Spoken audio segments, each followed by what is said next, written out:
tomatoes in a polytunnel that's not quite sufficiently ventilated, and actually that's something that can result in this leaf roll you see here. Difference between night and day temperatures. Day's a bit too hot. You can also see a few aphids there, whitefly. I'm not worried about them because I'm also seeing now a lot of aphids, so you need the aphids to be in place late May, early June. We're now solstice time for the ladybirds and everything, predators, to have food. And this is beef tomato. I want to show you the difference, the comparison in fruiting and growth generally. That's the first truss. And the two smaller potential beef tomatoes have died off, so you may as well take that off. And that's quite enough. I actually cut off a truss below that, which formed earlier, because it's a big ask on a plant when it's not normally very hot here.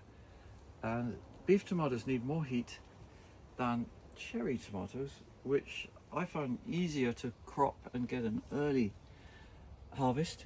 You can see nice trusses there, but I've also cut the ends off these because, in fact, that's why I would even take these two off, much smaller than those, and that will then, lovely tomatoes there, let the plant concentrate on making more lovely tomatoes up here. Maybe take that one off as well. So always a bit of pruning with tomatoes and removing a few lower leaves, you can see, as I've done. I don't like to take too many off, but enough to increase the airflow actually in this polytunnel. And then there's a difference between this, these are all the same Sakura variety, planted at the same time, but look at the difference in this one compared to that one. And I was in here last night and just looking after them a bit and noticed this one, wow, it was looking poor, and then I had a rummage in the soil, very dry. Whereas now I'm hoping it'll be decently moist. You can see a lot of roots near the surface.